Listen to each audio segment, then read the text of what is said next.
Oh, well, this is the second video. As I finished my first video telling you about, or just stating my knowledge on what I've read about people saying, oh, that you're fighting cancer. I'm not giving up the fight. I'm putting up at this. I'm going to defeat it. It's not going to beat me. They're talking rubbish. They don't really understand cancer. Once you read it, you understand it.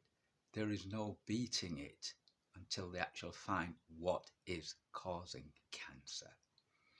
Uh, Cancer is a killer. Cancer is a business. There's people in this making money, getting paid, big money, big offices, big cars, big positions. And cancer, we're still doing the same things which we did 30, 40, 50, 60, 70 years ago. They offer you radiotherapy, chemotherapy, hormone treatments, whether injections to suppress this or suppress that or what have you. And then the final solution then is to cut you up like a piece of meat. That's what they actually do. It's medieval. We're in 2024 and we see all these commercials on TV and on various medias where beating cancer. It's a lie. They're not beating cancer. They're giving you options which are Frankenstein science.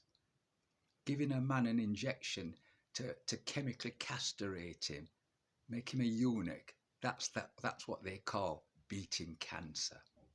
You think about it. That's what they call beating cancer. Or asking a man then, or telling a man that the only option they can give you is for you to have your testicles removed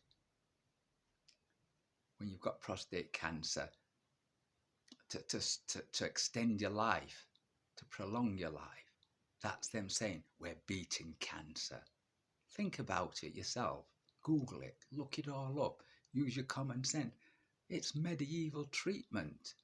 But that's all what they can do, because at the end of the day, cancer is a business. There's people in this industry making money. Our donations, yes, we give billions. We do. But the actual medical breakthroughs, the success stories, them saying we're beating cancer, it's just a big lie. They're not beating cancer. They're using Frankenstein science to actually con us. And the realities are that if you're not fearful like I am, I don't fear death. Never feared anything in my whole life. I've always had strong values. I'm a strong character, strong individual. That's how I am. But I do understand other people folding and bawling. That's them. But it's not me. I like to understand and to know. And when I hear people and see videos and that, I'm beating it, I'm going to beat it, they do not understand cancer. They've not read, they've not understood that once you have cancer and it's been in your body for quite some period of time, your body's flooded with microcancers, and you hear all these people saying, I'm in remission. They're not in remission. The cancer will come back at some period of time and put them in the grave. And that's the simple truth of it. I'm a practical, logical person. My cancer, as I said, was diagnosed in 2019, 8 years gone by. So my body is riddled with it. It's going to kill me, put me in my box. I accept it.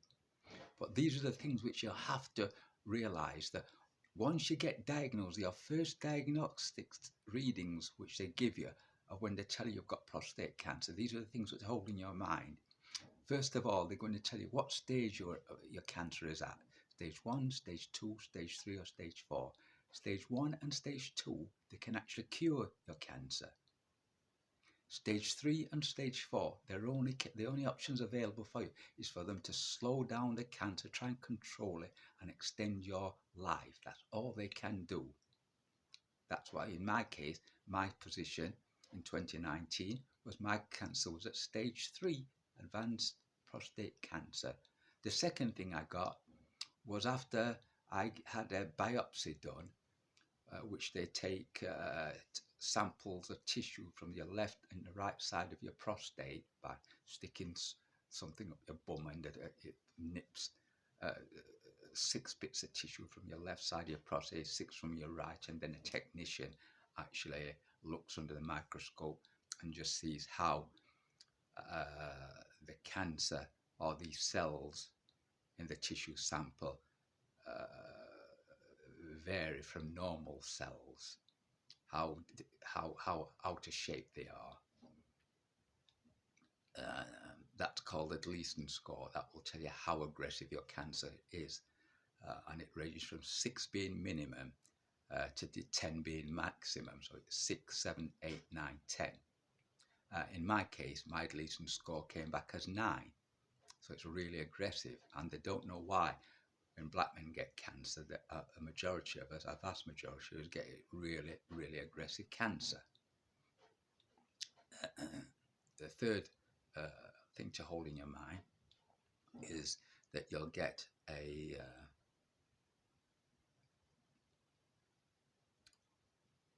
PSA reading, which is basically just telling them how much protein is.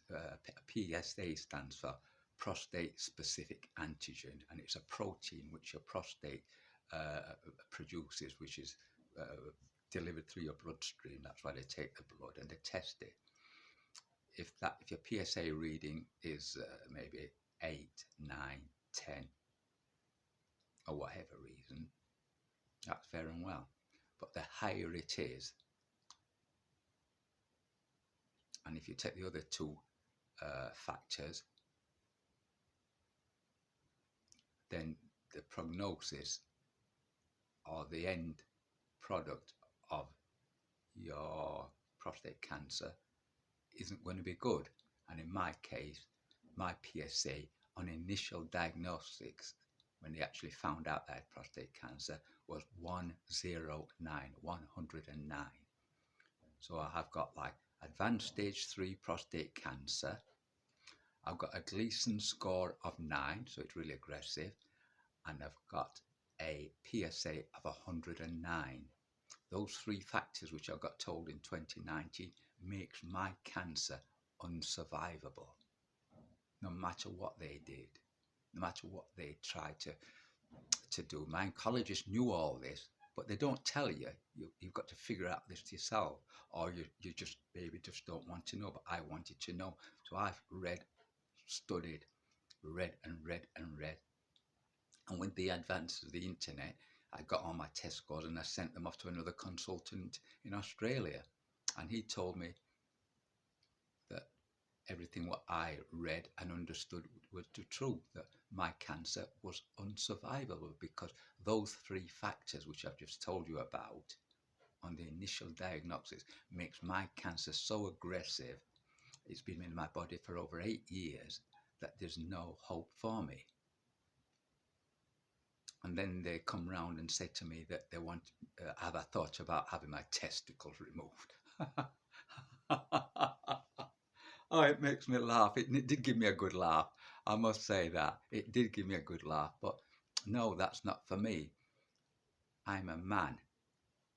I've always been a man. I was a boy and always been a boy. A naughty boy. I've had a brilliant life. And why should I have my testicles removed, turn me into a castrated eunuch just to prolong my life maybe for a year, maybe 2? Because once I've lost my testosterone, it's not me. It looks like me, but it won't be me because your personality alters. You start growing man boobs. You start having hot flushes, sweating like the menopause. Start putting weight around your stomach area, around your hips area, because you're turning into a woman. Without testosterone, you're not a man anymore. And this is what they don't want you to know. Hundreds of thousands of men worldwide are taking ADT therapy, hormone therapy. Hundreds of thousands of men, but they won't come out and put it on the video and tell you, because you know why? Because they're ashamed of it. Yes, they want to live at any and all costs, but they don't want you to know the truth. That's the reason why they don't tell you this. All those things, you see all the videos what other people have put down, they won't give you as much information like I've given you now. None of them will. And that's the crux, because the more information you have yourself, the power is in your own hands to make your own decisions. Like I've made my decision myself, because I've understood my cancer, that no matter what they want me to do to put me through, it will not work. And I'll just be putting myself in further jeopardy and diminishing the quality of my life. I want quality of life. I can still get up.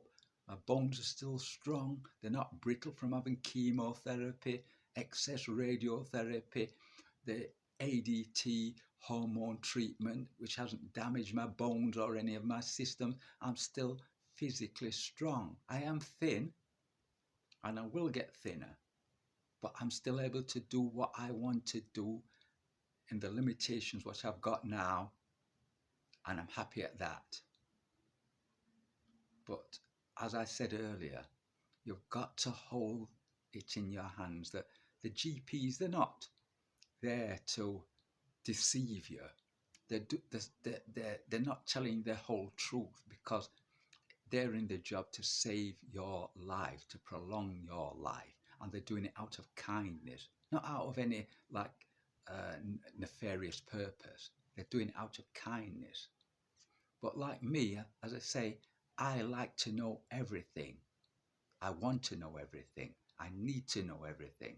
And I found out what I need to know. That's why I'm not going down the route of having ADT therapy, hormone treatment, having my testicle removed, having chemotherapy. None of that for me. Because at the end of the day, those 3-factor readings which I've told you about, the stage of cancer, your Gleason score, your PSA, if you've understood everything what I've said in this video, then you're halfway there of understanding your prostate cancer. I'll leave it as that for now. I'll sign off, and I'll make another video at some point in another couple of days, and give you an update as to how I'm going, and just try and pass on some more information. Ask me anything and I'll tell you as much as I can, and then you can ask your oncologist. You can put them on the spot and you can say to them, just tell me the truth. And don't forget this, no matter what you hear on TV and all the media outlets and saying we're beating cancer, it's a lie. Cancer is a business. Never forget that. There's people earning big money, sat in big offices, driving big cars, and we're still using medieval treatment to cure cancer. And that's the biggest lie which they tell us. They ain't beating cancer. But be strong.